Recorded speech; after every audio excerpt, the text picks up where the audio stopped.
طيب مساء الخير على الجميع، يا رب تكونوا بخير. وتذكير مهم وضروري في المناسبة اللي احنا فيها دي، والناس فرحانة وبتبارك. أه وانا مش بنظر على حد ولا بزايد على حد، بس تذكير بالدعاء لأهلنا واللي نقدر نعمله في الظروف الصعبة دي، وتذكير بأنه وتيرة القتل لم تتراجع. الأوضاع دلوقتي أصعب من البداية، مئات الآلاف، أكتر من مليون على الأقل بلا مأوى في البرد والمطر والجوع اللي خلّى بعض الأطفال تموت من الجوع بالمعنى الحرفي للكلمة. فتذكير إنه مش باقول ما حدش يفرح ولا ما حدش ينبسط، ولو إن بعض الناس ربما ما لهاش نِفْس، وده برضه طبيعي، لكن آآ نستغل التجمعات دي في الدعاء، لعل ربنا يعني حاجة نقابل بيها ربنا بس. والتذكير كمان إنه ما يحدث سواء في كأس الأمم الأفريقية أو في كأس آسيا للمنتخبات العربية، طبعًا خلاص القيادات العربية إحنا فقدنا الأمل فيها، بس بالنسبة للشعوب العربية على الأقل، فإنه ما حدش بيقول إن تتجاهلوا البطولات أو ما تشجعوش فرقكم أو أيًا كان، بس ما نخلّيش ده ينسينا النشر والكلام عن غزة ومتابعة الأخبار طبعًا قبل كل ده، ولو بقلبك وهو أضعف الإيمان يعني. بعد المقدمة دي بابارك طبعًا للمنتخبات العربية اللي حققت نتايج إيجابية لحد دلوقتي، وعلى رأسها مصر النهارده.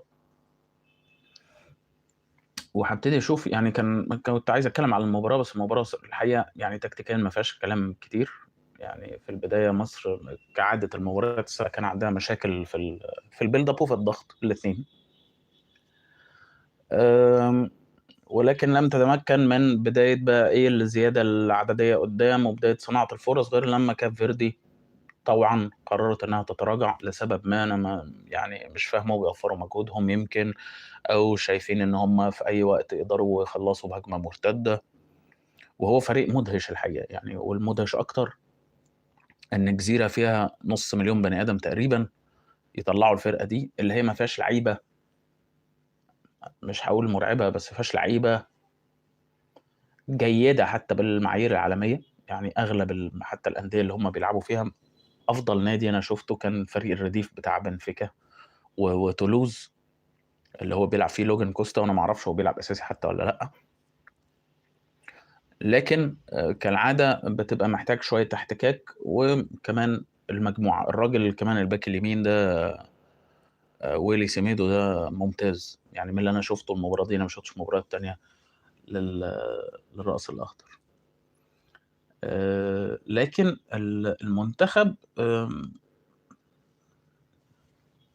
لغاية دلوقتي يعني أنا ما شُفتش حاجة الحقيقة، ما شُفتش حاجة يعني. يعني في إحساس عام إنه في قدر من الارتجال، في قدر من العشوائية، في قدر من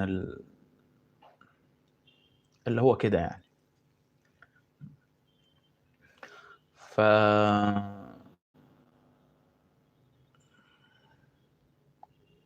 خلّينا نشوف التعليقات، أعتقد كلّها تبقى عن المباراة، وهنحاول نشوف حاجات تانية.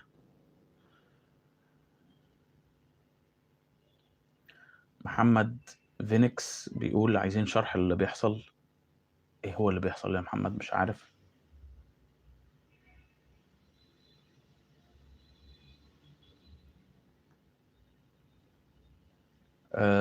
الناس كلّها اللي بتقول وحشتنا وغيبتك طوّلت وكده، أنا باعتذر، أنا كنت في إجازة. كتبت كتابي وكنت في إجازة أسبوعين. وفي الفترة دي طبعًا ما تابعتش حاجات كتير، فباعتذر برضه إن بعض التعليقات والأسئلة هتكون بديهية لأصحابها، يعني بيسألوا عن حاجة كل الناس عارفاها بس أنا ما تابعتهاش، فباعتذر عن جهلي باللي حصل في الأسبوعين دول، حاجات كتير يعني.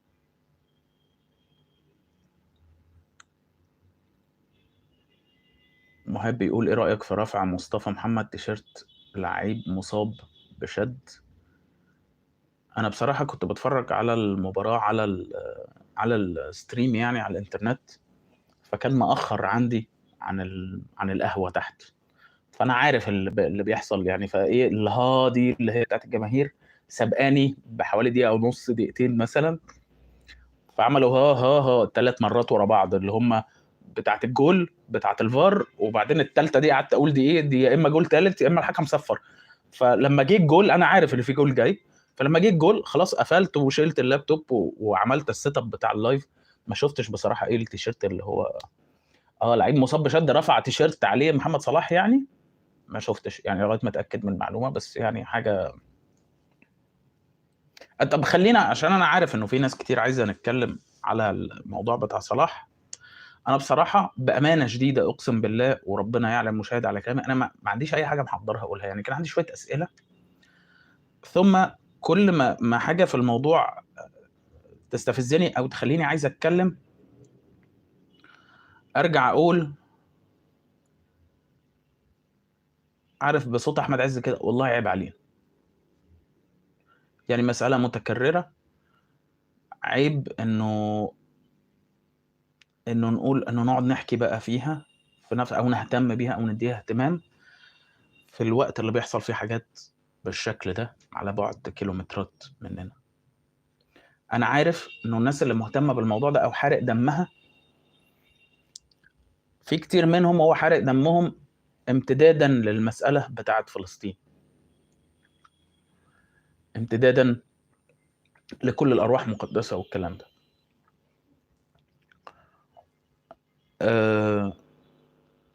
فانا مش بقول ان الناس اللي مهتمه بالموضوع ده او حارق دمها ان هي ناس تافهه مثلا او ما عندهاش دم او كده، لا مش ده قصدي يعني. وعارف كمان انه الكلام اللي قاله والطريقه اللي تم بيها الموضوع كلها مستفزه، وعلى الاقل هقول رايي يعني كده في جمله واحده، الموضوع فيه كذب، في حد بيكذب في القصه دي. يا ليفربول ويورجن كلوب بيكذبوا، يا الاتحاد المصري بيكذب، يا اما محمد صلاح بيكذب في القصه دي يعني. بس اللي هو كل ما اقول طب انا هقول كذا، طب انا مش فاهم كذا، طب انا هفتح نقاش في كذا في المساله دي يعني بتاعت محمد صلاح، ارجع اقول لنفسي طب ماشي، ما هو انا كنت متوقع ايه والناس كانت متوقعه ايه. انا اصلا شخص يعني منقطع عن تشجيع المنتخب والكره المصريه فتره طويله لاسباب اعتقد ناس كتير عارفاها. فهرجع عشان اتكلم على ده اللي هو طالع من شخص بامانه شديده يعني من وجهه نظري تصرفاته بره الملعب اتفه بكتير من ان انا اتكلم عنها، او اي حد، مش انا يعني عشان انا مقامي كبير، بس انه اي حد يقعد يضيع فيها وقت ودقايق عشان يقول هو بيعمل كده ليه وقصده ايه وهو بيستعر مننا ولا لا، وهو بيدعي ولا ما بيدعيش، طب هو ليه عايز يروح، طب كذا كذا كذا. والله العظيم تحس انه مستنقع يعني وحل، مش بس عشان الردود اللي هتجيلك من الناس اللي هي خلاص يعني ما بقتش عارفه اوصفهم باي حاجه غير ان هم بيعبدوا محمد صلاح، محمد صلاح هو الههم. الا انه كمان المساله خلاص بقت شديده التكرار، بقت قديمه، ما بقاش فيها كلام جديد يتقال الحقيقه.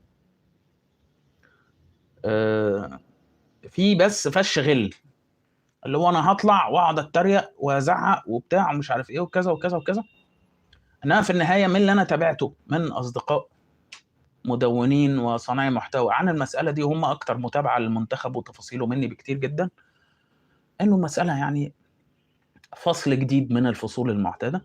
وبالتالي ما اعرفش يعني، انا هتكلم منتهى الصراحه، انتوا اتعودتوا مني على الصراحه او هذا ما اعتقده يعني. خجلان بصراحه ان انا اتكلم في الكلام ده. يعني هنتكلم في الكوره وشراب زيزو كان معدول ولا لا، والنجيله اللي طلعت وهو بيعمل واسمه ايه ده بيعمل العرضيه، والكلام ده افيد بصراحه من الكلام في قصص وافلام محمد صلاح اللي ما بتخلصش واللي كلها دمها تقيل. والمفروض يبتدي يبقى فيه موقف. ايه الموقف اللي نقدر نعمله؟ التجاهل بس. والتجاهل ده هيبتدي من عند الجمهور، انه والله هو الراجل بيعاملكم على قد كده، انتوا كمان عاملوه على قد كده، بس باب العداله يعني ابسط شيء. ده مقام الدنيا عنده، فهو ده مقامه عند الدنيا برضه. لان صناع المحتوى برضه هيروحوا طول الوقت انه ده هيتشاف، انه احنا لما نتكلم على محمد صلاح فده هيتشاف، وبعضهم طبعا بيتكلم لان دمه محروق عادي.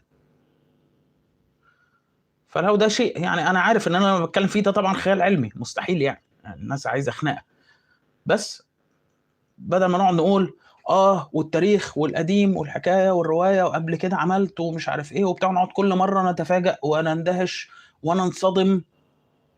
متهيألي الموضوع بقى واضح، ما بقاش محتاج كلام، وبقى بس خجلان انه يشغل حيز من تفكيري، حيز من وقتي ومن وقتكم، في وسط في حاجات تانية بتحصل بالشكل ده من شخص ما عملش صدمه، ما عملش مفاجاه، ما عملش حاجه، يعني ما كانتش هو ما عملش حاجه شبهها قبل كده، عادي يعني. شخص بالعكس عند المرحله دي الناس متوقعه منه ان يحصل نمره زي دي. وانا اتوقع كمان انه مع مرور الايام، وده اللي هنهي بيه كلامي، لا استبعد ابدا، بلاش اتوقع، لا استبعد ان الموضوع يطلع اسوأ من كده بكتير. حقيقته يعني لما تبتدي حقيقته تتكشف يطلع اسوأ من المنظر اللي حاصل دلوقتي بكتير. فخلينا نقفل القصه دي، نكتفي بالكلام ده.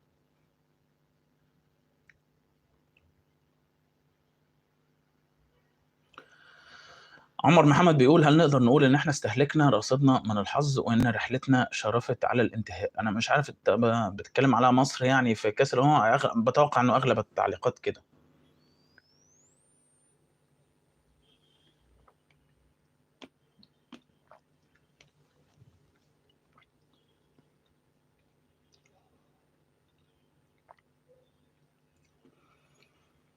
مفيش حاجه اسمها رصيدك من الحظ يا عمر، معلش انا سرحت، كنت بقرا تعليق لحساب اسمه بلاك شادو بيقول: منتخب مصر تحسه منتخب لكل العرب، ياهو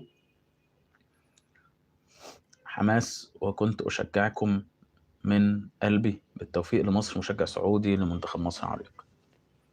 شكرا يا بلاك شادو على مشاعرك القومية والعربية الطيبة. يعني دي الحاجات اللطيفة القليلة اللي بتبقى في المواقف دي. بس هو يا عمر انا ما اعتقدش في حاجة اسمها رصيد اي حد من الحظ خلص او كذا او كذا او كذا.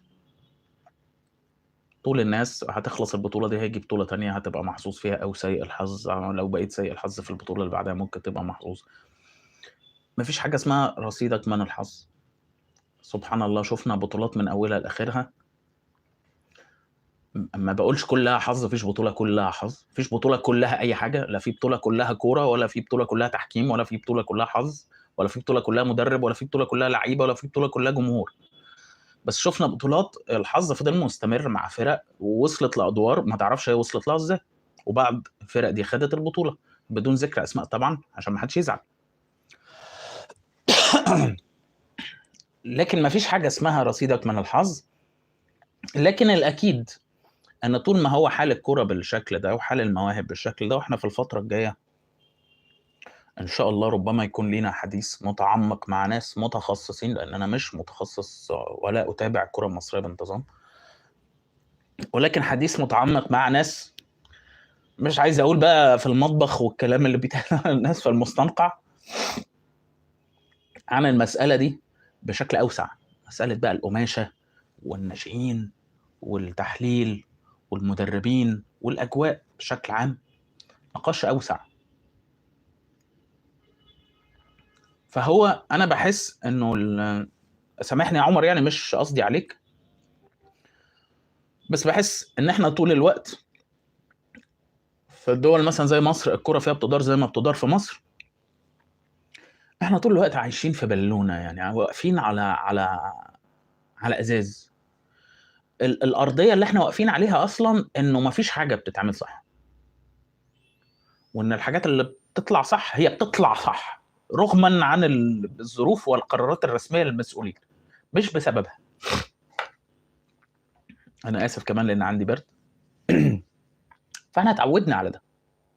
ففي ظل هذه الاجواء لسبب ما، يعني شرحه يحتاج لساعات، جمهور الكوره في مصر وفي اي حته في العالم بيفضل متمسك بالامل. الاسباب دي من ضمنها ان اللعبه بيلعب فيها الحظ دور، وان اللعبه فيها عشوائيه وما هياش عادله 100%، ومش دايما الافضل بيكسب، والروح والعزيمه والجرينتا والتشجيع والاجواء واللحظه السحريه اللي هتيجي تقلب كل حاجه، وكل هذه الاشياء اللي يصعب قياسها. عشان كده بتبقى انديه صغيره عندها امل انها تكسب ريال مدريد ومانشستر سيتي وبايرن ميونخ والى اخره. وعشان كده الناس بتفضل متمسكه بالامل طول الوقت، انه صحيح احنا ما عملناش الحاجات الصح اللي المفروض توصلنا للنتيجه اللي احنا عايزينها، لكن ادينا موجودين وادينا بنشوف هنعمل ايه بقى. يعني خلاص وصلت البطوله، مش هتتفرج يعني، ومجرد ما اتفرجت هتبتدي تامل، هتبتدي تستبشر، هتبتدي لغايه ما تلاقي نفسك في الوضع ده تاني، وبعدين ترجع تقول ايه، هو رصيدنا من الحظ خلاص. ليه؟ لانه تكرار السبب الرئيسي للحظات الفاشله للكره المصريه. الكره المصريه ليها لحظات ناجحه كتير، لكن تكرار السبب الرئيسي كل مره ممل. يعني ما هو مش كل مره هنقعد نقول ما هو الناس اللي شغاله في مصر ما بتفهمش في الكوره. خلاص هنقولها مره مرتين، خلصناهم ما اعرفش امتى، في الستينيات ولا في الخمسينات، خلصناهم امتى المرتين ثلاثه دول، وبعدين زهقنا. فكل مره احنا عايزين ضحايا جديده. الضحايا دي هتبقى لعيب، هتبقى مدرب، هتبقى اداري، هتبقى حكم، هتبقى فرقه، هتبقى ظروف، هتبقى قرعه، هتبقى اصابات، هتبقى اللي هتبقى. بس ما احنا مش كل مره هنقعد نقول اصل احنا اصلا مش المفروض نتعشم عشان احنا 1 2 3 4 5، لانه ده معناه ان احنا بنعترف انه اسف يعني ان احنا مغفلين، ان احنا بنامل في شيء رغم ان ما عندناش اي مقومات عشان نامل فيه. فبندور على حاجات جديده. فما فيش حاجه اسمها رصيدك من الحظ، هي هتفضل ماشيه كده، شويه حظ، شويه مهارات، شويه صلاح يعمل حاجه، عمر مرموش يعمل حاجه، مش عارف مين يعمل حاجه، المدرب تظبط معاه وتجيب مدرب يعني محترم، وهكذا. فانا بصراحه في هذه الاجواء بقى خلاص، اللي هو بعد، انا اسف بالنسبه للناس اللي هي، انا عارف ان في ناس كتير رغم كل شيء بتموت في المنتخب وبتشجع، ورغم القصص ورغم الحوارات ورغم الفساد ورغم الاداره ورغم الكلام ده كله، بتموت في المنتخب ده زي عينيها، والاهلي والزمالك دول كل حياتهم. ما عنديش مشكله، بس انا ما بقتش قادر يعني شخصيا اتعامل مع الامور دي غير من الزاويه دي. وده مش عشان انا مولود في حواري كاتالونيا، ولا نفس الشيء حصل في برشلونه. يعني مجرد ما بتنكشف هذه الانظمه او المؤسسات قدامك، وانت يبقى عندك فكره، مش هقول لك تبقى عارف بالظبط، بس تبقى عندك فكره هي المشكله فين بالظبط.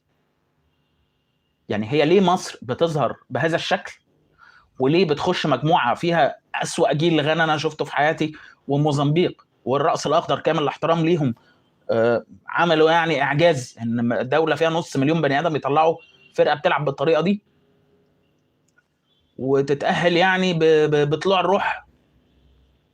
فده شيء خلاص انت عندك فكره عن السبب بتاعه عامل ازاي.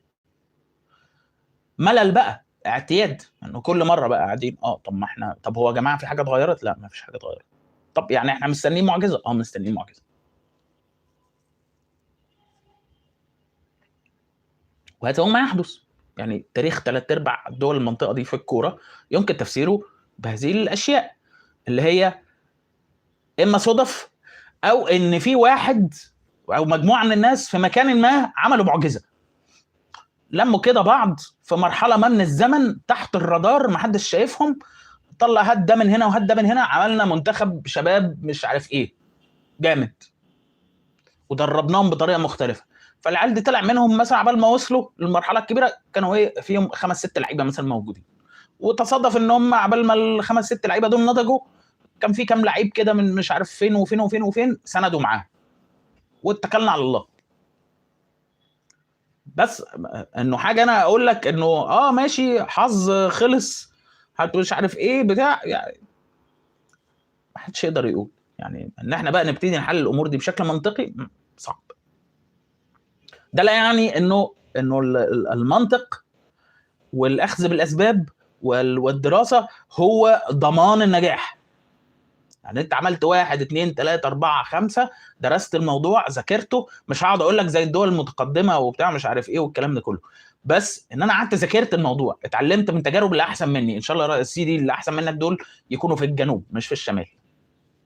اتعلمت من تجارب دول افريقيه، اتعلمت من تجربه المغرب، بلاش يا عم المانيا وفرنسا والحاجات دي، ومشيت وخدت خطوات. هل ده ضمانه ان انا لازم اعمل حاجه؟ لا، ده مش ضمانه، بس على الاقل لو انا عملت الخطوات دي وبعدين فشلت هبقى عارف انا فشلت ليه. نجحت هبقى عارف انا نجحت ليه. زود ده وقلل ده، فابتدي يبقى عندي حاجه اقيسها. انا بطبخ طبخه وبقلب كده من علبه الملح كده، انا مش عارف انا حطيت قد ايه، طلع الملح ناقص، طب هزود قد ايه؟ ما انا مش عارف انا اصلا حطيت قد ايه. طلع زايد، طب زايد بقد ايه؟ ما انا مش بسجل اي حاجه، ما عنديش ابسط الادوات. بس فهي دي الفكره، يعني مش ضمانه للنجاح انه اعمل كده عشان تنجح، لكن اعمل كده عشان تبقى عملت اللي عليك. ماشي. لازم برضو طريقه التفكير دي، انه لازم انا قبل ما اعمل اي حاجه لازم تديني بوصل امانه انه انا في السنه الفلانيه هاخد البتاع الفلانيه.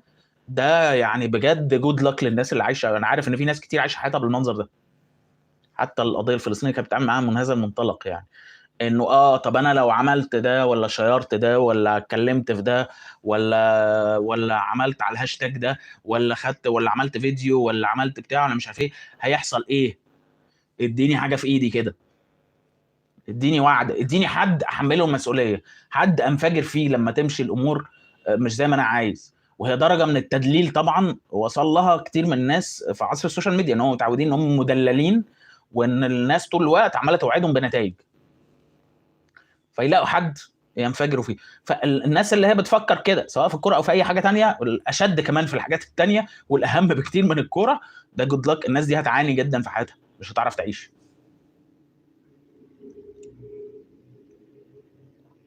معلش يا عمر انا استغليت سؤالك عشان يعني ابقى ارغي شويه.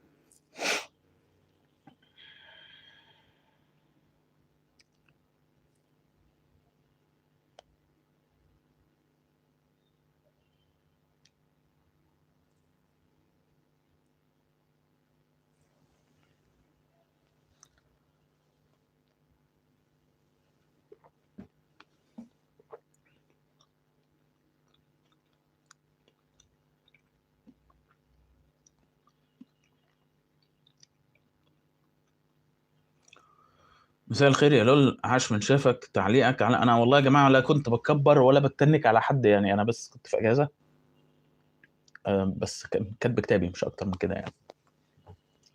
تعليقك انا عارف ان في ناس ما تعرفش يعني. تعليقك على فوز ميسي بجائزه ذا بيست، وهل عدم حضور الحفله احتقار ام عدم اكتراث وتوقع بالفوز؟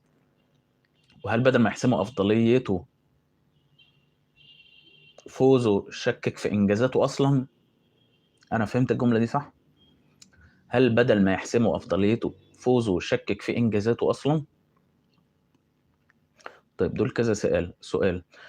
تعليقي على فوز ميسي بجائزة ذا بيست، تعليقي هو نفس تعليقي على الجوائز السابقة. أنا مش شايف أنا شخصيا أرى ميسي أفضل لاعب أنا شفته، هتكلم على أنا شفتهم وهو أفضل لاعب أنا شفته، لكن أنا ما بقتش أعير انتباه للجوائز ببساطة لأنها ملهاش معايير. يعني إحنا محشورين بين اسمه إيه؟ الروحة والسندان زي ما بيقولوا، لا بين شقي الروحة. واحد بيقول لك المعايير انا هحددها، والتاني بيقول لك المعايير هي الاجوال. الاجوال بقى هنا هناك في ده مش في ده، عامله ازاي هي الاجوال. فده طبعا مش مقبول بالنسبه لي، والتاني مش مديني حاجه اصلا عشان اقبلها او ارفضها. هو بيهرش كل سنه ويقرر يديها لفلان وتصويت بس. فانا مش شايف ان دي حاجه انا بقى حاسس بصله ناحيتها يعني، او انا يعني تجاوزت حتى مرحله الحزق على مين يستحق الجايزه. يعني في مراحل كده اللي هو في الاول خالص لا فلان يستحقها فلان ما يستحقهاش، ثم تخوض النقاشات وتتعارك مع الناس وتكابر وترفض تعترف لو انت غلطان. بس النقاشات دي بتفضل في ذاكرتك، فبعدين لما بتهدى ودماغك تهدى تبتدي تفكر، تقول بس بعض النقط اللي اتقالت في النقاشات دي ما الناس عندها حق فعلا. هو ايه المعايير؟ تبتدي تسال نفسك السؤال ده. اول ما تبتدي تسال نفسك السؤال ده بصدق، اشك ان اهتمامك هيستمر بالجوائز دي. فاحنا يعني محشورين محشورين بين طرفين، يعني طرف وطرف. ده انا شايف ان هو ده ما بيقدمش حاجه، عمال يوزع جوائز ماشي اوكي ما بنعرفش. وحتى انت تحس انه حتى هذه المؤسسات زي الفيفا وزي الفرنس فوتبول ما بقاش عندهم حتى حته انه نحاول نقنع الناس، يعني انه نحاول ان الحجه تبقى مقنعه. لا، هيقوم كاتب لك اي حاجه. وهتلاحظ ان الناس كمان بطلت تقرا، يعني حتى الكريدنشلز اللي هم كانوا بيكتبوها كل سنه ان فلان وعلان وترتان واردان اترشحوا عشان 1 2 3 4، لما كانوا بيكتبوها كانت مضحكه. بعضها كان بيبقى مضحك طبعا، وبعضها كانت الناس بتبقى شايفه ان فلان هو ده الاحق، بغض النظر من غير ما فرونت فوتبول تقول حاجه ولا فيفا تقول حاجه. فهو زي ما لورد فارس كده بيقول power resides where people believe it resides. القوة تكمن أينما يصدق الناس أنها تكمن. هو كان بيتكلم مثلا هنا في الحلقة دي على ملك، فبيقول لك الملك ده في حد ذاته كشخص إيه؟ ولا حاجة من غير الناس اللي بتحميه. طب الناس اللي بتحميه دي اللي هم أي واحد منهم ممكن يقطع راسه، بتحميه ليه؟ لأنها مصدقة إنه بالقوة دي إن هم لو عملوا كده هيموتوا هم كمان، إنه مخيف، في حين إنه عمليا هو مش كده. تمام؟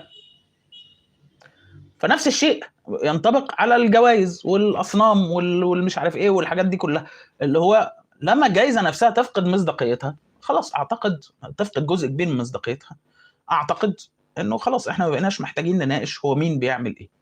هتلاقي الناس اللي شايفه ده افضل لاعب شايفاه سواء خد الجائزه او ما خدهاش، والناس اللي شايفه ده بتاع برضه شايفاه رغم انه خد الجائزه او ما خدهاش. والدليل الثاني اللي بيقول لك انه عدد الاهداف، اللي هو منطق برضه. يعني لو احنا بنتكلم على احسن لاعب، ده احنا في 999 الف سؤال محتاجين نجاوب عليهم قبل ما نوصل لموضوع مين جاب اهداف اكتر ده. فمساله يعني بصراحه كلها كده منتنه. ده السؤال الاول. هل حضور الحفله احتقار ام عدم اكتراث وتوقع بالفوز؟ برضه دي حاجه من عمري ما هعرفها. يعني انا اعتقد ان هو ممكن يكون عدم اكتراثه، بس هو ما عندوش اسباب لاحتقار الجائزه يعني، او احتقار الناس رايحين يدوا له جائزه. فهو بس هو في جميع الحالات هو قله ذوق طبعا. يعني حسب ما انا فاهم على الاقل البالون دور، انا ما اعرفش ده بس نظامها، بس على الاقل البالون دور بيتبلغ اللي هيفوز بيها، بيتبلغ من قبلها. فالناس يبلغوك ويقولوا لك تعالى خد جايزه وبتاع، مش او هو زهق بقى ما اعرفش، وانت ما تروح. ده قله ذوق طبعا، مش تصرف يعني. مش عايز اقول احترافي عشان هو مش حاجه جوه الملعب، بس مش احترافي يعني، لانه برضه كلاعب هو رايح يستلمها بصفته كلاعب، مش رايح يستلمها كانسان يعني عن جهوده الخيريه. هل بدل ما يحسموا افضليته، انت بقى ده السؤال الاخير، انه هل بدل ما حسب ما انا فاهم قصدك وصحح لي تاني لو انا غلطان، انت قصدك يعني انه بدل ما الجوائز دي تحسم افضليه فوزه شككت في انجازاته اصلا؟ لا انا مش شايف ده. يعني لو في انجازات هو حققها مشكوك فيها هيفضل مشكوك فيها سواء الجائزه. يعني مش شايف ان كل انجازاته لا يمكن التشكيك فيها، عشان ما تفهمنيش غلط. يعني انا لا اعتقد ان في لاعب وصل لهذا الكم من البطولات وهذا الكم من الالقاب استحق 100% كل حاجه هو اخذها، ولم يستحق 100% كل حاجه هو ما اخذهاش.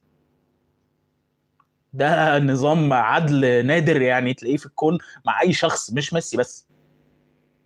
وطبعا هيزداد العدد كل ما زاد العدد، لانه في نسبه ما من عدم الاستحقاق في الفوز، وفي نسبه ما من عدم الاستحقاق في الهزيمه. مش معنى انه في عدم استحقاق في الفوز وفي الهزيمه، انا عمال استدرك واطول، مش معنى انه في عدم استحقاق في الفوز وعدم استحقاق في الهزيمه ان الاثنين قد بعض. اللي هو المنطق بتاع ما احنا اتغلبنا مش عارف ببنالتي كفته مش عارف ايه وبناخد حقنا بقى دلوقتي، لا هي عمرها ما بتيجي محسوبه كده، لا على مستوى الفرق ولا اللعيبه ولا الانديه ولا المدربين ولا الماتشات ولا البطولات ولا اي حاجه. يعني مش معنى ان انت اتظلمت في حاجه قبل كده ان اللي بيحصل دلوقتي ده تعويض ليها. التعويض في الاخره ان شاء الله، انما اللي بيحصل ده كله في نسبه ما ما دمت انت حد زي ميسي لعبت في كل البطولات دي، كل الماتشات دي، سجلت كل الاهداف دي، وشاركت في كل المسابقات دي، فاكيد في حاجات حصلت لك انت ما كنتش تستحقها 100%، واكيد في حاجات ما حصلتلكش انت كنت تستحقها. فالجايزه يعني احنا رجعنا كده للسؤال الاول، هل بدل ما الجوائز تحسم افضليته شككت في انجازاته؟ لا، لانه في ناس خدت جوائز ما تستحقهاش، وناس كمان من اللي هم يعني بنرجع دلوقتي نقول انه الناس دي بيروج لها على انها مظلومه وما خدتش حقها وبتاع مش عارف ايه. يعني مثلا انا افتكر قبل ميسي وقبل رونالدو وقبل ما يعني في سبحان الله في الموسم اللي بيطلع فيه رونالدو 2003 ده كان فيه خناقه ضخمه جدا على البالون دور بتاع بافل نيدفيد، تيري اونري يعمل ايه تاني يا جماعه عشان ياخد البالون دور؟ وبصراحه الكيس بتاعت تيري اونري في السنه دي قويه جدا كمستوى فردي، يعني على المستوى المستوى الجماعي ارسنال ما حققش غير كاس الاتحاد ماشي، ويوفنتوس وصل للنهائي اعتقد 2003 خدوها. لا مش فاكر. جميل. فزي ما هتشوف كده في الحلقه الجايه ان شاء الله من الكره الثانيه، في الوقت ده كان في لعيب ما حدش يعرف اسمه في البرازيل كان بيعمل موسم بلا هنري بقى بلا نيدفيد بلا اي حاجه يعني هباله، بس هو بيلعب في البرازيل.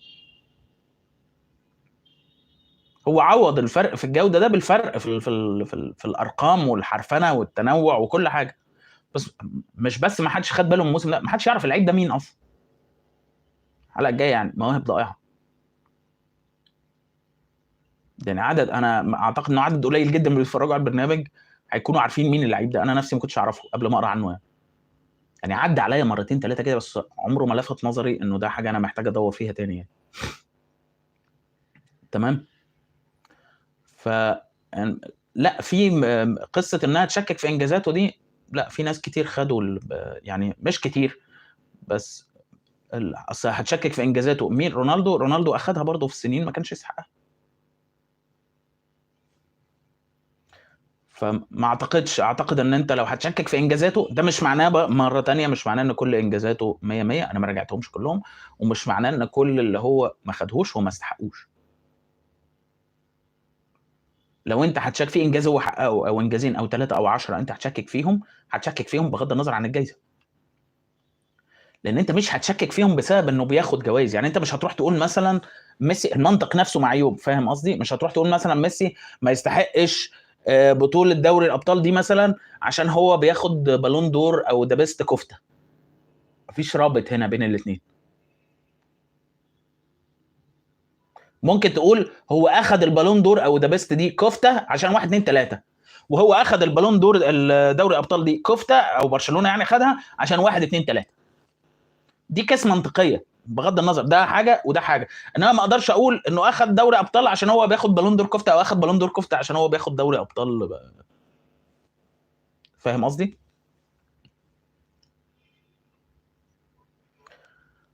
حسن مهدي بيقول طيب مبروك التأهل وما ننساش نهاجم صلاح وناكل بلحمه زي ما عمل جمهور الأرجنتين بميسي بعد كل إخفاق دولي. أنا هتجاوز عن التعليق ده يا حسن لأنه كم المغالطات اللي فيه عايزة كتاب لشرحها. أنا بصراحة كامل الاحترام ليك كشخص بس أنا بتقزز من الطريقة دي.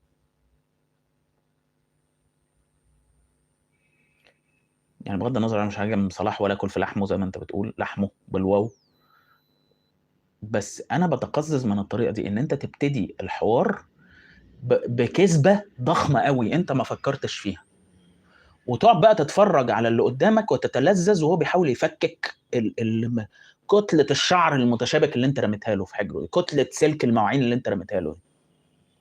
ميسي بصلاح اخفاق دولي باصابه ما ننساش نهاجم صلاح وناكل لحمه كل حاجه، ضربت كل حاجه. اقسم بالله انك اما لا تعلم الحقائق في الموضوع اللي انت بتتكلم عليه او لم تفكر في تعليقك 5 دقائق. الطريقه دي مقززه طريقه التعليق دي. نرمي كلام مرسل ملوش اي اساس، مفيش اي دلائل، مفيش اي محاوله للنقاش، كلام كله نهاجم صلاح وناكل بلحمه زي ما عمل جمهور الارجنتين، ونضرب كده حاجه من الشرق على حاجه من الغرب، ونعمل كنافه بالترشي على راي محمد سعد، ونرميها لك في حجرك وانت تصرف بقى. ولو اتكلمت يعني، لو انا رديت مثلا على التعليق بتاعك وحاولت افند واقول لك لا اصل الحاله دي مختلفه وحاله كذا وبتاع، او تقول لي ما هو احنا هناك احنا بنحارب النجاح وبتاع. اعتقد زي ما قال احد الاصدقاء، للاسف مش فاكر اسمه يعني، بس ايا كان هو فين، دكتور وائل جمال، انه المحادثه دلوقتي يا حسن بالذات معاك ومع كل الناس اللي شايفه، سواء كنت مصري او غير مصري يعني، معاك ومع كل الناس اللي شايفه نفس وجهه نظرك، مش عن اعداء النجاح وعن الصياحين وعن الشياطين وعن الناس اللي بتاكل وبتظلم وبتاع. النقاش الحقيقي المفروض يكون عن عبدة النجاح الفردي. الناس زي ما وائل جمال كده قال، عبدة النجاح الفردي، اللي هم بياكلوا نفسهم بنفسهم طول الوقت زي ما انت عملت كده دلوقتي. لاني اقسم بالله لو كان صلاح جايب جولين ولا 3 ومكمل في البطوله، انت كنت هتردد نفس الحجج من غير ما اعرفك، من غير ما اعرف انت مين. الدخله دي ما بيدخلهاش غير الناس دي.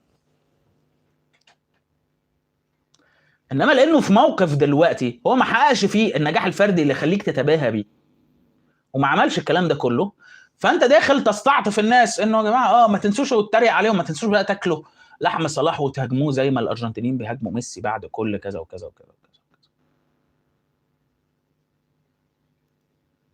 اللي هو دايما الحديث يبدأ بان احنا نقول حاجه غير حقيقيه وكذابه ومليانه مغالطات، لدرجه ان الشخص اللي قدامك ده محتاج يقعد ربع ساعه نص ساعه عشان يفككها بس.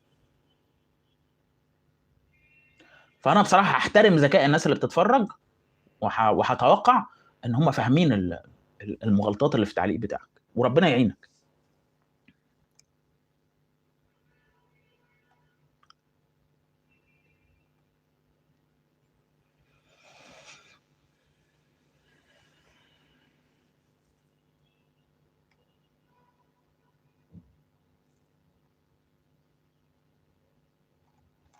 في حد كتب لي اتكلم. عارف افلام المافيا القديمه لما كان زعيم العصابه يرفع سماعه التليفون توك اللي هو اخلص ما عنديش وقت.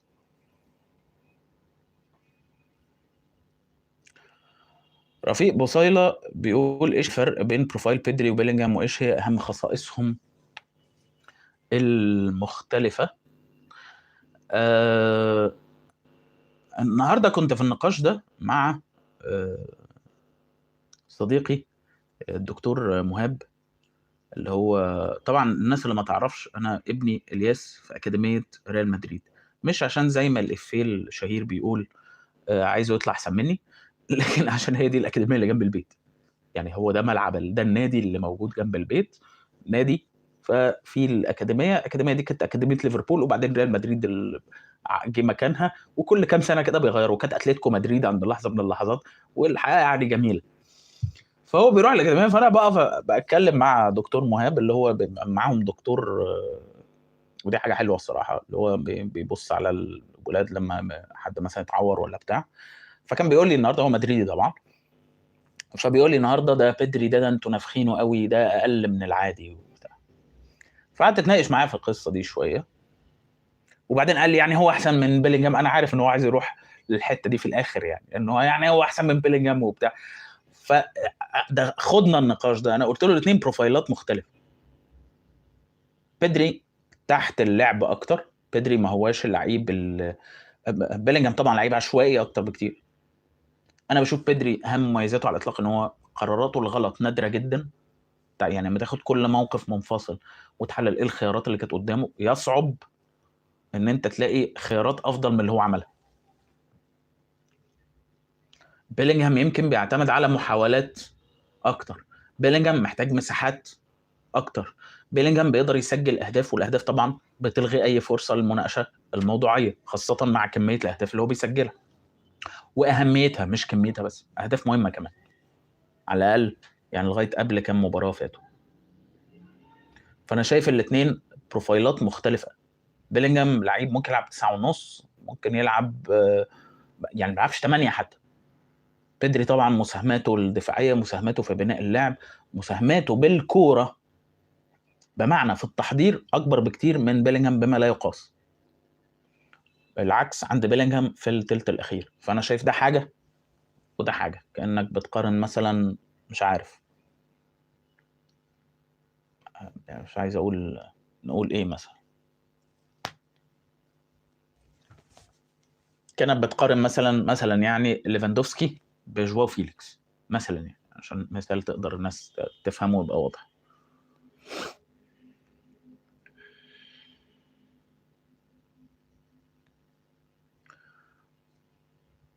أسامة قطيطات بيقول مصر بهذا المنظر لن تصل لنصف النهائي. والله أنت متفائل يا أسامة.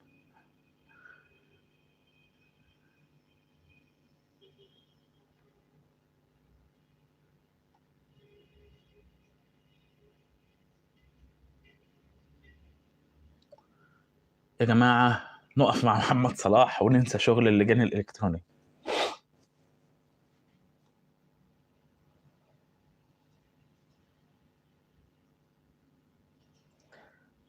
اتش 88، افترض ان اسمك احمد يعني مولود سنه 88. هل من المنطقي جمع رقم الاكس جي لتسديدات فريق ما لتشكل رقم يستدل به على ان الفريق صاحب الرقم يفترض انه يستحق هدف في حال كان يساوي 1 تقريبا؟ لا مش منطقي. الاكس جي ما كانش الهدف منه هو ان احنا نعمل رقم. الرقم مفيد على الرقم الاجمالي النهائي، مفيد على الفترات الطويله. يعني ما انا مثلا بقول لك انه مثلا فريق اكس كان فرق الاكس جي في كل مباراه لصالحه بنص هدف مثلا على مدار الموسم كامل، في مثلا 90% او 80% من مباريات الموسم كامل. ده هنا رقم معبر، لانه لو النص ده في مره ما كانش معبر، مش معقول ما كانش معبر في كده. هنا في نمط بقى متكرر واضح. جميل. انا لو بتكلم على المباراه زي ما انت بتتكلم، الفريق اكس والفريق واي، ده طلع في الاخر معاه 1.5 وده طلع في الاخر معاه نص، فالنص ده ممكن يكون فرصه 20% وفرصه 30% جابوا منهم جول، والواحد ونص ده ممكن يكون اعلى فرصه فيه 15% مثلا. عشان كده مثلا دايما بقول موقع زي اندرستات بتقدر تشوف فيه الخرائط بتاعه المباراه وبتاعه اللعيب. انت مثلا لو كتبت، ما اعرفش انت بتشجع مين، ولنفترض انه مانشستر يونايتد اندر ستات كلمه واحده زي ما بتنطقها، اندر تحت ستات تحت الاحصائيه، هو اسم الموقع كده. هيطلع لك البروفايل بتاع النادي وكل المباريات. لو وقفت على اي مباراه منهم ممكن تشوف الخريطه بتاعتها كانت ضد مين، مين شاط ايه فين، وكان تقديره كام وامتى. وممكن يطلع لك تايم لاين للاكس جي كمان. تايم لاين كمان مهم، الترتيب الزمني مش بس الحصيله في اخر المباراه. انت ضيعت الفرص دي امتى، او سددتها يعني امتى في المباراه. فاهم قصدي؟ لان ممكن كمان في حاله تانية غير اللي انت بتقولها، ممكن يكون الرقمين متقاربين بس في فريق، يعني مثلا فريق عنده 2 وفريق عنده 2 وربع، بس في فريق فرصه الخطيره جت الاول فكمل منطقي انه يسجل الاول. فاهم قصدي؟ وهتلاقي بقى ايه تنويع الفرص بقى نفسها، زي ما عملنا مثلا في حلقات سابقه، زي مثلا ما اتكلمت على ليفاندوفسكي واتكلمت، او مبابي او صلاح او ايا كان اللي او اوباميانج لما اتكلمنا على المهاجمين، او ميسي او رونالدو، انه الفرص اللي هو الاكس جي ده تفصيله ايه بقى. الاكس جي الرقم ده كده على بعضه، انت مديني بقى سمكه افصص بقى واطلع وشوف البطارخ فين وده فين وبتاع والحاجات دي، وقد ايه كبير وقد ايه. يعني انا فاكر مره قبل كده كتبت تقرير طويل على جابرييل جيسوس في مانشستر سيتي. الحقيقه مش فاكر كان تقرير ولا بوست على فيسبوك، يعني انه كنت بشوف الناس بتقول في الوقت ده انه جيسوس ده ما ينفعش مهاجم في سيتي. ليه يا جماعه؟ عشان بيضيع كتير جدا. قال لك بيضيع كتير جدا. فابتديت فتحت مبارياته اخر موسمين مباراه، كان تحليل مانوال طويل جدا يعني، ماشي. وابتديت اعمل لهم كاتيجوريز، يعني مثلا الفرص من 0 ل 10%، اللي هي من 10% دي يعني مقصود انها تسجل مره من كل 10 مرات. بناء على ايه؟ بناء على الداتا التاريخيه، انه كل اللقطات اللي شبه دي سجلت مره من 10 مرات بالنسبه للعيب الافريج المتوسط. من 0 ل 10 كذا، من مثلا 10 ل 30 دي فرصه اللي هي معقوله، من كذا كذا كذا كذا كذا. فاكتشفت انه اصلا عدد الفرص اللي بتجيله، اللي بتتاح له، اللي هو بيسددها، اللي هي فوق ال 50 قليل جدا، ونسبه تسجيله فيها متطرفه، يعني واحده وواحده، ده واحده ويجيب واحده. وبالمناسبه دي مش نسبه سيئه، يعني دي نسبه محمد صلاح، دي نسبه ليفاندوسكي، دي نسبه رونالدو، دي نسبه كل الهدافين، سواريز، كل الهدافين الكبار اللي طلعوا في ال 10 15 20 سنه الاخيره، كانت هي دي نسبتهم. انه كل سنه هتلاقي غالبا في كل الدوريات هتلاقي هداف الدوري واكتر واحد مضيع فرص محققه غالبا. صلاح كان كده، هالاند كان كده، اغلب ليفاندوفسكي كان كده في بايرن، تمام. فابتديت اصنفها، فاكتشفت انه الرقم اللي انت بتحكي عنه ده بيحكي قصه عن جابرييل جيسوس، ان انت لما تشوف الرقم يقول لك ده ناقص، ده كده متاخر عن المفروض يجيبه مش عارف ب5 6 اهداف. جميل. طب تعال نشوف بقى، وانا عمال اراكب مثلا من تسديدات ضيقه، من زوايا ميته، من مثلا جوه ال6 يارده بس قدامي 2 في مساحه ضيقه. هتقول لي طب ما دي ممكن تكون غلطته، اوكي، بس احنا لازم نعرف الحقيقه الاول، هو ليه طالع كده. فاكتشفنا بقى واحنا بندرس الموضوع ده انه والله بيشوط من مواقف صعبه كتير. طيب تعالى بقى نشوف الموقف دول كام موقف. هطلعوا مثلا في الموسمين دول 30 موقف مثلا يعني.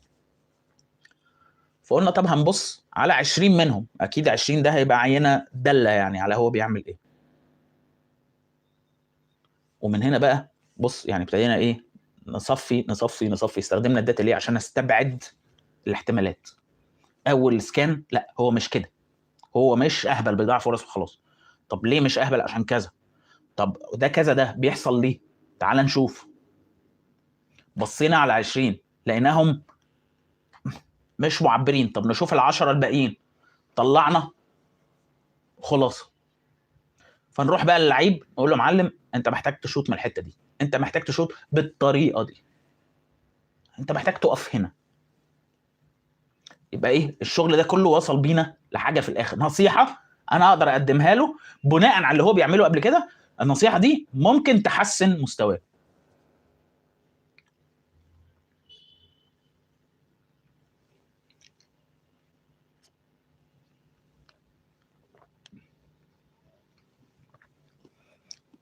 محمد بيقول مصطفى محمد ده يستحق يلعب في الدوري الانجليزي، ايه رايك؟ ما اعرفش محمد، ما بتفرجش عليه مع نمط الحقيقه.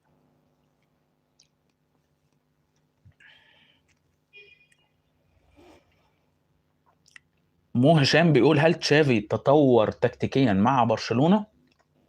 الفريق تطور عن ايام تشافي الاولى، لكن تشافي نفسه كمدرب اكيد في بعض. خلينا نفصل الاول ما بين الخبره والتطور التكتيكي. طبيعي طول ما انت بتلعب حتى لو انت بتخسر، وبالذات لو انت بتخسر وبتتعادل وكذا، انت بتتعلم. وخد بالك التعلم مش معناه ان انت بتحسن. انت ممكن تكون عطلان عند حاجه وعمال تاخد على دماغك، وعمال يتاكد عليك الدرس ان الحاجه دي مش شغاله، ماشي. فدي الخبره. انت طول ما انت بتدرب وكذا وكذا وكذا انت بتكتسب خبرات، بتعرف ايه شغال ايه مش شغال. هل ده معناه ان انت عندك حل اللي مش شغال؟ لا، مش شرط. ممكن تقعد شويه عطلان. اوكي. هل بقى الفريق نفسه تطور تكتيكيا؟ انا بعتقد انه لغايه اللحظه دي الموضوع كان مرتبط اكتر بالافراد. يعني في صعود في التطور التكتيكي حصل في البدايه طبعا، لان انت كنت قبل كده في الضياع. ابتدى الفريق يبقى منظم، ابتدى الفريق في حاجات كتير تتحسن، ثم بعد كده حاسس انه بقى فيه ركود وبقى فيه اعتماد على قرارات فرديه اكتر للاعبين. قرارات فرديه للاعبين مش معناها انه بينزلهم كده ويقول لهم اعملوا اللي انتوا عايزينه، بس قصدي انه الهيكل نفسه اللي اللعيبه دي بتلعب فيه نادرا ما يتغير. موضوع بقى متوقف على حسن تصرفهم او قدرتهم على ايجاد حلول فرديه في مواقف معينه.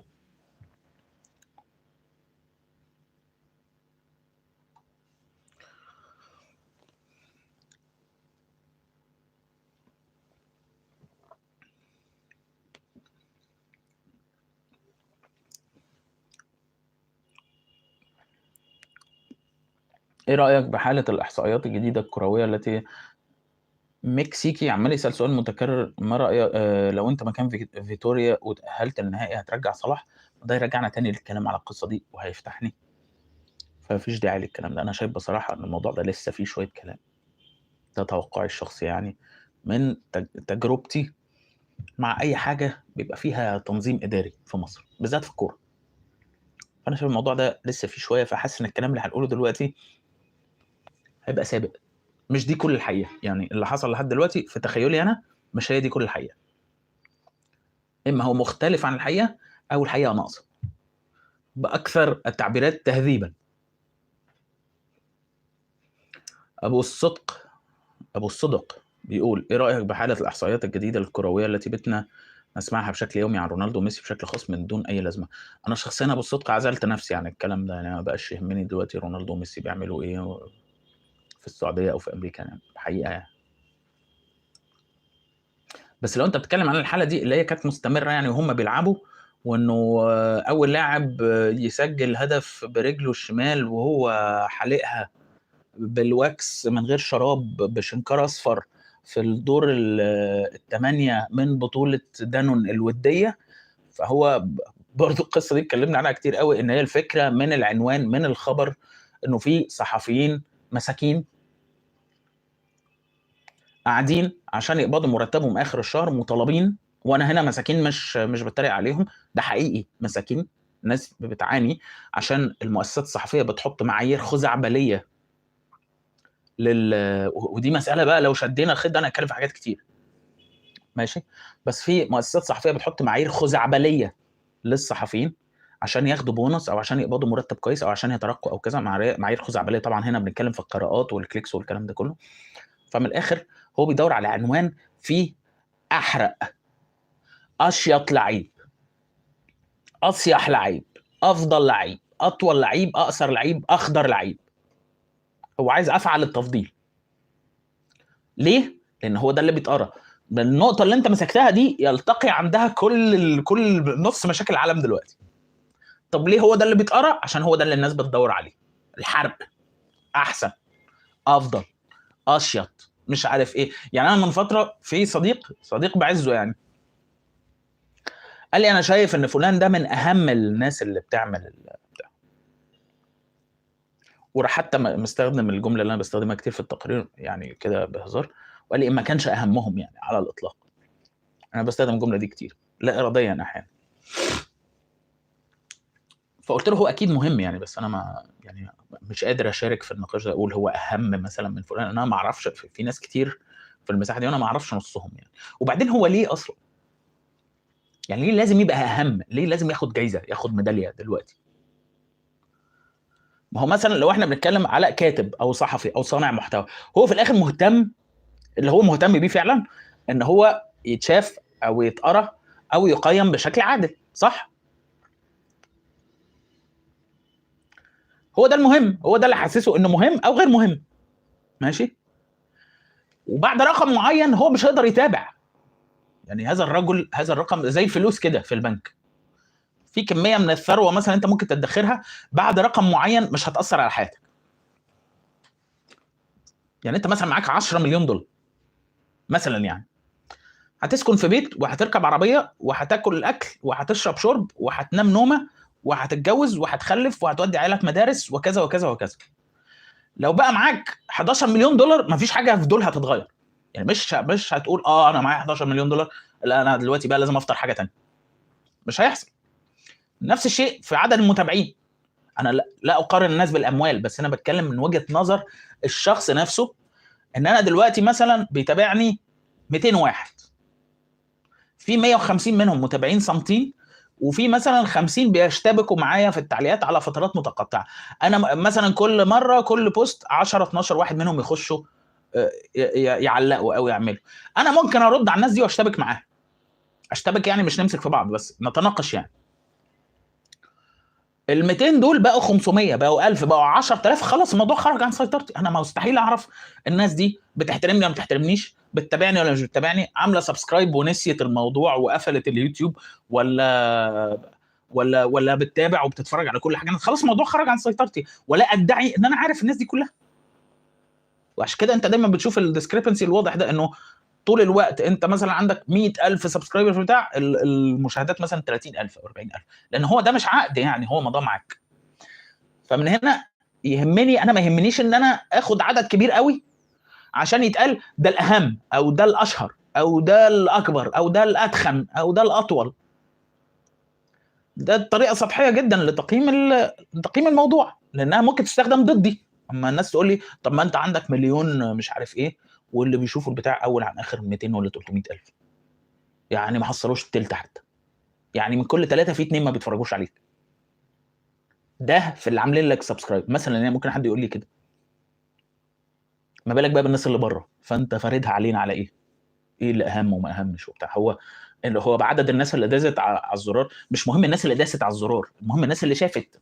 يعني انا هعمل ايه لما حد يدوس مثلا على زرار السبسكرايب او يعمل لي لايك وهو ما قراش البوست او ما شافش الحلقه؟ هو بيدعمني مشكور، بس هو لا هو اخذ مني حاجه، ولا انا في اللحظه دي استفدت ككاتب، يعني طورت من نفسي ككاتب او كصانع محتوى. فهي دي الفكره. بس رغم كده الناس مهووسه بقى بالقصه دي. ليه؟ الكسل، انه احنا مش عايزين بقى نقعد نتعب ونوجع دماغنا في القصص اللي احنا عمالين بنتكلم فيها دي. هو بقى ده جه وعمل ايه وما عملش وبتاع ومش عارف ايه وبتاع، وهي القصص دي ملهاش اخر، وعشان هي متعبه ما حدش هيوصل فيها لنتيجه. فالناس بتقيم بتقول بالاثر، الاثر اللي فلان تركه. فلان ده بقى لعيب كوره، فلان ده سياسي، فلان ده ايا كان بيشتغل ايه في الدنيا، ساب اثر الناس فاكراه بده. ماشي، مش فاكراه بانه هو اللي فاز بالانتخابات الفلانيه، او هو لما عملوا استفتاء هو كان اكتر واحد، او الجول بتاعه اخد بوشكاش كام مره، او عنده كام على اليوتيوب، او عنده كام على انستجرام، او. ماشي، خلينا نفرق بين التاثير على السوشيال ميديا اللي هو تحول لشيء يمكن قياسه كما، وبيقاس بطريقه سطحيه بنفس المنطق برضو بتاع اللي معاه اجوال اكتر يبقى هو الاحسن، فاللي عنده متابعين اكتر يبقى هو الجامد. ماشي، وبين الاثر اللي انت سبته. الاثر بقى اللي هو بعد ما انت يعني يتوفاك الله زينا كلنا، ده بقى اللي الناس هتفتكرك بيه، مش هتفتكرك يقولوا الله يرحمه ده قناه الانستجرام بتاعته كان فيها كذا. او مثلا كمان 50 سنه لما بقى، لا ما فيش 50 سنه، كمان مثلا 30 سنه، يعني ربنا يدي الناس كلها طول العمر او لا حسب رغبتهم، يعني حسب قدر ربنا. لما حد يفتكر حد من اللعيبه بتاعت دلوقتي، هيجي مثلا حد من الشباب الصغير دلوقتي مثلا اللي عنده 16 ولا 18 سنه مثلا، يبقى عنده 60 سنه وقتها، فيقول له والله ده كان عليه قناه انستجرام حكايه.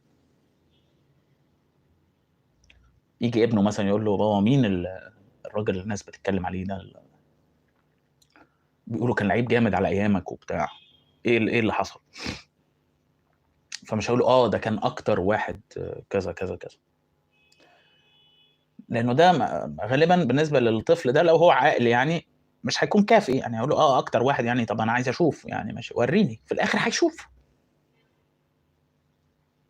لو هو قرر ساعتها انه اكتر واحد في اي حاجه، اكتر واحد افلامه جابت ايرادات، اكتر واحد اغانيه اتباعت، اكتر واحد مش عارف ايه، اكتر واحد مع الفرق يعني بين كل دول، يبقى هو الراجل ما كانش اصلا داخل يقيم حاجه بشكل حقيقي، يعني هو داخل يسمع وخلاص. فهو للاسف النقطه اللي انت بتتكلم فيها ده يا ابو الصدق، هي انا بقول اسمك كده لان الكتب والتشكيل كده بيلتقي عندها بقى كل الهباله بقى، كل شيء غلط في العالم في اللحظه دي. الجمهور بيتصرف ازاي، الصحفيين بيتصرفوا ازاي، المعلنين بيروحوا على ايه، واخد بالك؟ ما هو المعلنين برضو كمان بيعتمدوا على نفس المنطق. انت راجل بتجيب قراءات كام؟ ماشي، اللي هي كلها معايير سطحيه وتافهه جدا، وعلى فكره مش من قله المعايير الموضوعيه. يعني دي المفاجاه بقى، انه المعايير السطحيه دي مش بيعتمد عليها عشان ما فيش معايير موضوعيه تانية نعتمد عليها. احصائيه برضو، لا ده عشان هي الناس بقت مسحومه ب 300,000 حاجه في حياتها وفي يومها، لدرجه انها ما بقتش قادره غير انها تاخد القشره من كل حاجه. يعني انا مثلا في اجتماعات مثلا ميدان، لما بنتكلم على التقارير اللي اتقرت في الشهر، في حاجه اسمها معدل البقاء. يعني الناس اللي دخلت الماده دي قعدت قد ايه تقرا، ويبقى الماده نفسها مقدر لها وقت للقراءه متوسط. يعني زي ما بتشوف كده في المواقع الصحفيه الكبيره، يقول لك دي 3 minutes read، دي حاجه تقراها في 3 دقائق، دي طويله لونج ريد، دي كذا دي كذا دي كذا. فبيبقى في وقت مقدر للتقرير او المقال او البحث ده، فالناس قعدت عليه كذا. زي الاحصائيات اللي انت بتشوفها على اليوتيوب، اللي هي على لما تمسك بقى الاناليتكس وتشوف بقى الحته دي اكتر حته اتعادت، وتفتح بقى الاناليتكس بتاعه القناه بتاعتك مثلا، فتشوف ده الناس مثلا متوسط اللي قعدت في الفيديو ده قد كده، في معايير موضوعيه. دي اكتر حته اتعادت. طب اتعادت ليه؟ تعال نفتح نشوفها. اتعادت عشان انت قلت فيها شتيمه، اتعادت عشان انت اتعصبت فيها، اتعادت لانها كانت بتتكلم عن موضوع معين يهم الناس في اللحظه دي، وتبتدي انت تاخد المعايير دي وتهندس عليها المحتوى بتاعك. طب ماشي، دي حاجه بتهم الناس، طب خلينا نزود منها، وهكذا. لكن اللي بيظهر من الناس من بره ايه؟ فيديو فلاني الاعلان الترتاني الارداني 56 كي، 260 كي، 792 كي. ال 792 كي دول ايه؟ فلان الفلاني 3 مليون سبسكرايبر. علان يعني ما اقدرش احكي لك قد ايه كم الناس اللي انا يعني ببقى ماشي على التايم لاين على فيسبوك. وانا اسف الاطاله في السؤال ده، بس يمكن ناخد سؤال كمان ونقفل. ببقى ماشي على التايم لاين على الفيسبوك والاقي حد مشارك بوست شديد الغباء، شديد شديد شديد الغباء. يعني بيتكلم مثلا عن منطق حياتي او منطق تنميه بشريه، او المؤثر التافه اللي هو بيقعد يقول للناس ما فيش حاجه اسمها مش عارف ايه، وكل حاجه بالدراع، وانت لو عملت كذا هتاخد كذا وبتاع، كل الكلام الابله التافه الاجوف ده، اللي هو بيدل على ان صاحبه بينظر وما عندوش خبره عمليه حياتيه حقيقيه، او خبره مرفهه ومدلله. ان انت لو عايز تعمل اي حاجه هتعملها، ولو حطيتها في دماغك، الكلام بقى الفارغ ده اللي الناس بتقعد تقول. ماشي، اللي هو ما لا يجيب لك قصه نجاح. طب ماشي، فين قصص الفشل؟ ما جبتهاش ليه؟ مهم يعني بوستات من دي، كام مره يعدي عليا بوست من دول؟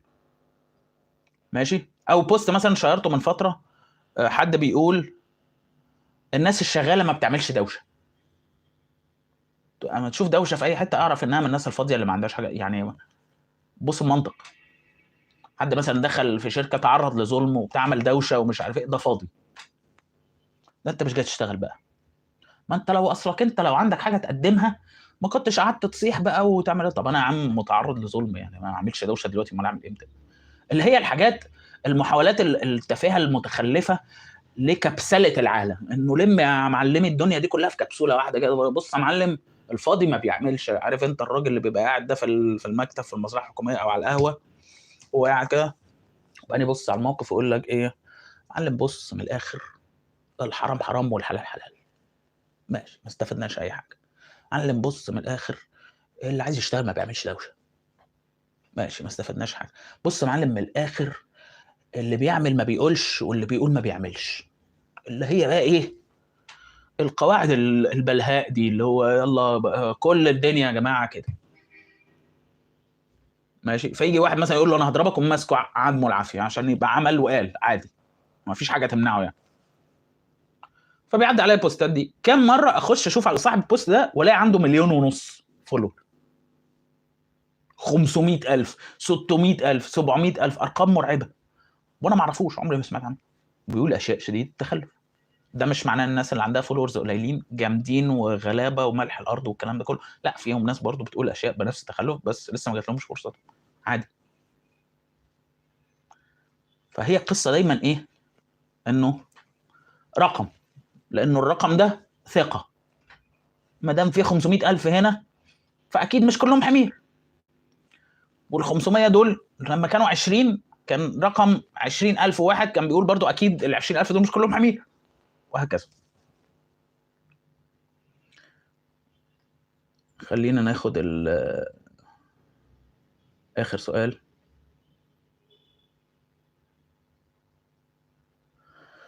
بما انك مش متابع للكره المصريه، مين اكتر لاعب شفته في المنتخب عجبك اداؤه لحد دلوقتي؟ مرموش. النهارده مروان عطيه، ولو اني ما كنتش فاهم برضو السيستم بتاع نص الملعب عامل ازاي، انه مروان حسب ما انا فاهم اول مره يشارك في المركز ده تحديدا، بس انا ما كنتش فاهم بالظبط هو الثلاثه بتوع نص الملعب ايه توزيع ادوارهم، عشان انا يمكن مش بتابعهم مع انديتهم. بس يعني حمدي فتحي، مروان عطيه، امام عاشور، ايه الفرق بالظبط بين الثلاثه وكل واحد بيعمل ايه؟ والجبهات برضو ما كانتش واضحه، يعني احيانا كان فتوح بيزيد احيانا ما بيزيدش، شويه بقى امام ومرموش هم اللي بيزيدوا، وانا ما شفتش حاجه من كاب فيردي تستدعي التغيير مثلا في الناحيه دي. انا مثلا كاب فيردي ضاغطين فزايدين على فتوح، فامام مثلا هو اللي بيزيد عشان الضغط العكسي عشان فتوح ما يضطرش يرجع مسافه طويله، او عشان الناحيه الثانيه مثلا محمد هاني هو اللي طالع ففتوح ضامم ولامم. اللي انا كنت فاهمه ان انت لاعب بثلاثه فيهم اثنين عندهم ميول دفاعيه اللي هم مروان عطيه وحمدي فتحي، عشان تقدر عند لحظه ما لما تعوز ان انت تستخدم الباكين، مش تستخدمهم مع بعض بس لما تعوز تطلع من الناحيه دي تطلع تعرف تطلع ويبقى عندك باك يقدر يعمل عرضيه، ولما تعوز تطلع من الناحيه دي تطلع ويبقى عندك باك يقدر يعمل عرضيه برضه، حتى لو الهجمتين دول منفصلتين عن بعض. وكان عند لحظه ما المنتخب هو ده اللي بيعمله، شويه من هنا وشويه من هنا. بس انا ما قدرتش احكم برضه، رجوعا للنقطه اللي ما قدرتش احكم على مروان عطيه بشكل كامل. انا بشوف اصحابي اهلاويه كتير بيشكروا فيه، بس انا مش بتفرج على ماتشات الاهلي، زي ما بشوف ناس كتير بتشكر في ناس كتير، بس ما اعرفش يعني ده بيبقى بناء على ايه.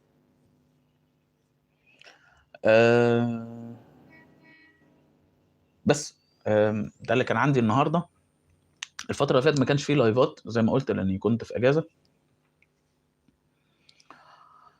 بس هنحاول انه من هنا لغايه اخر الشهر كل ما يكون في مناسبه، يعني مش بس يوم الاثنين، كل ما يكون في مناسبه انا بصحى الصبح بشوف ايه، طبعا زي اي حد بشوف ايه الماتشات اللي النهارده هتتلعب او من اليوم اللي قبلها.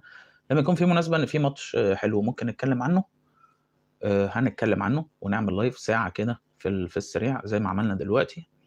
تذكير ضروري مرة تانية، ما ننساش أهلنا في غزة، ما ننساش أهلنا في اليمن، ما ننساش أهلنا في السودان اللي كل واحد منهم بيعاني من مشاكل ومخاطر ومصائب وأهوال بطريقته والأسبابه، لأسباب مش لأسبابه يعني لأسباب مختلفة عن التاني.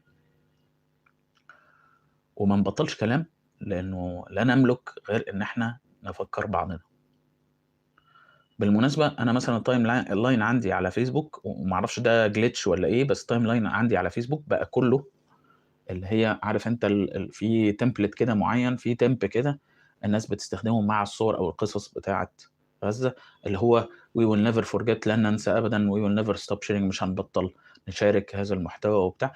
بقى ده كل التايم لاين عندي غالبا عشان هو ده اللي بتفاعل معاه.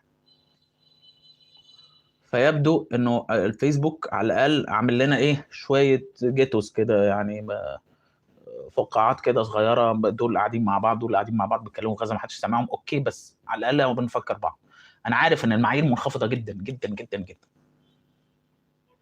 جدا للاسف، والعجز وقله الحيله مميت. النهارده احد الاصدقاء برضو بعت لي، انا حاسس ان انا النهارده ما عمال اتكلم على الاصدقاء، فاحد الاصدقاء بعت لي برضو وقال لي انا حاسس ان انا بس اللي بقيت بتكلم وانا بس اللي لسه بنشر وكذا وكذا وكذا، ومحبط جدا وحاسس الناس رجعت لكاس الامم وكاس اسيا واتلهت وصلاح والتايم لاين صلاح وبتاع ومش عارف ايه وكده. والاول مره يعني لقيت في نفسي قدر من التفهم والتعاطف، رغم انه بكميه الغضب اللي جوه واحد وكميه القهر والحزن والالم اللي هو احيانا بيخليك ما انتش عارف تبص في في وش اهلك او ابنك او زوجتك او الناس اللي هم مسؤولين منك، يعني اللي انت مسؤول عن حمايتهم المفروض يعني. اول مره كان عندي قدر من التفهم، مش التفهم يعني، المصطلحات صعبه قوي في الظروف دي الصراحه، واختيار الالفاظ المناسبه صعبه، بس اللي عايز اقوله انه خلينا فاكرين انه الناس اللي بتعتاد، انه في بوست دايما بشوفه كل يوم وفي اليوم اكتر من مره: لا تعتادوا المشهد.